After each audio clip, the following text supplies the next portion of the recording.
the notion of self-ownership, then there's certain things that are moral and there's certain things that are immoral. For example, why is murder immoral? It's immoral because it violates private property.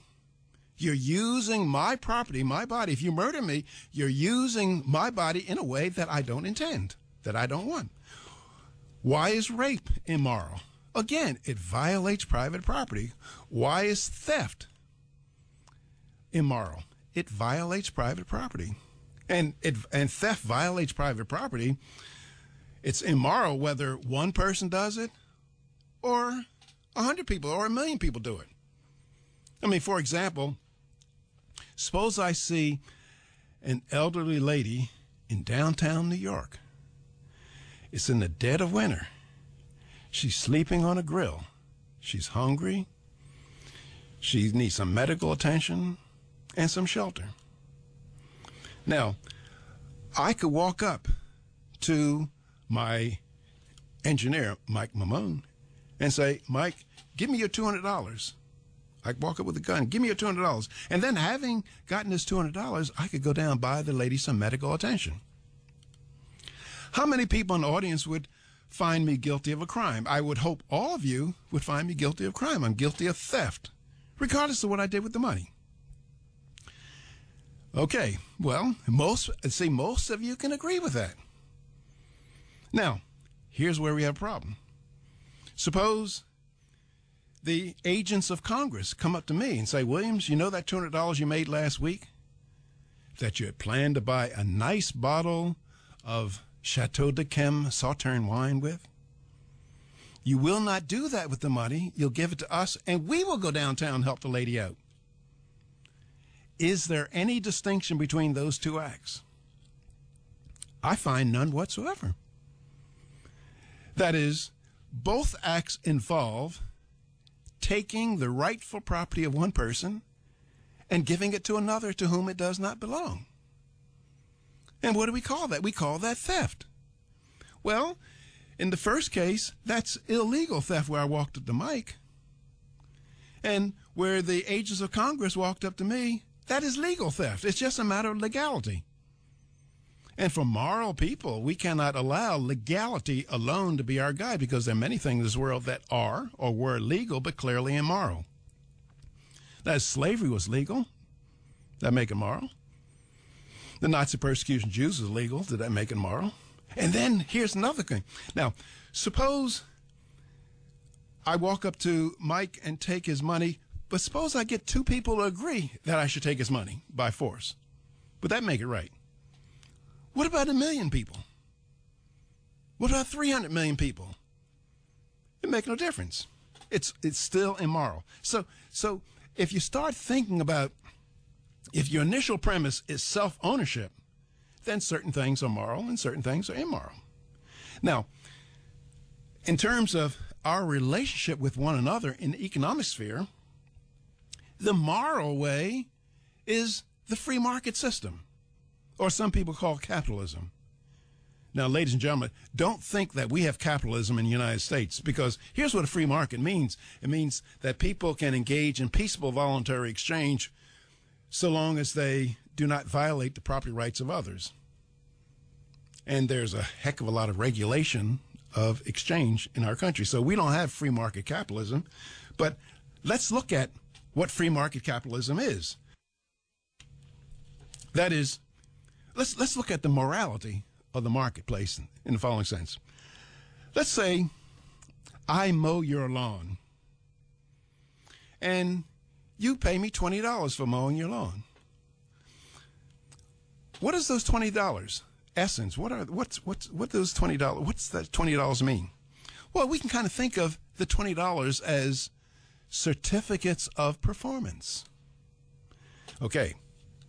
After I mow your lawn, I go to the grocer and I tell the grocer, I would like to have 2 pounds of steak that my fellow man produced and a 6-pack of beer that my fellow man produced. And what does the grocer in effect say to me? He says, Williams, you're making a claim on what your fellow man produced, Did you serve him?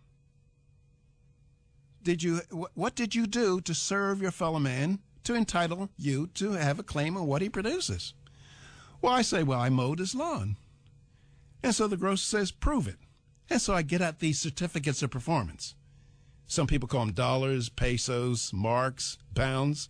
But these are essentially certificates of performance that proves that I've served my fellow man. Now, contrast the morality of that with the morality of government.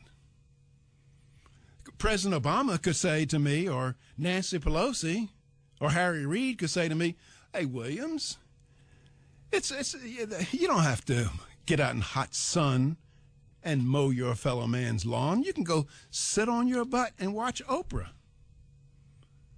We will take what your fellow man produces and give it to you. Contrast the morality of that. That is, contrast the morality where we can get things from our fellow man without producing it, without serving him, versus the requirement that in order to have a claim on what our fellow man produces, we have to serve him. One is immoral, one is not moral. Now, getting back to this lady on this grate in downtown New York, she's hungry, she needs some medical attention, and some shelter. Well, I think that it is noble, praiseworthy, and laudable to help your fellow man in need. And I think that helping one's fellow man in need by reaching into his own pockets to do so is praiseworthy and laudable.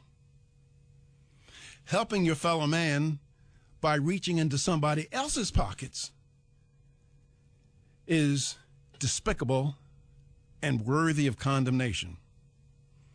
And for those of us who are Christians, we have to keep in mind that when God gave Moses the commandment, thou shalt not steal, he didn't mean that thou shalt not steal unless you got a majority vote in Congress. It's an absolute, thou shalt not steal. And I'm quite sure that if you said, well, God, I'm not going to be stealing, but is it a sin to be a recipient of stolen property? What do you think God would say? I think he would say that's a sin as well. So, to kind of recap a little bit, essentially, if you start off with the premise of self-ownership, certain things are clearly immoral, certain things are moral. Now, if you start off that, you say, Williams doesn't, the United States Congress owns Walter Williams. Well, then there's certain things I can't do.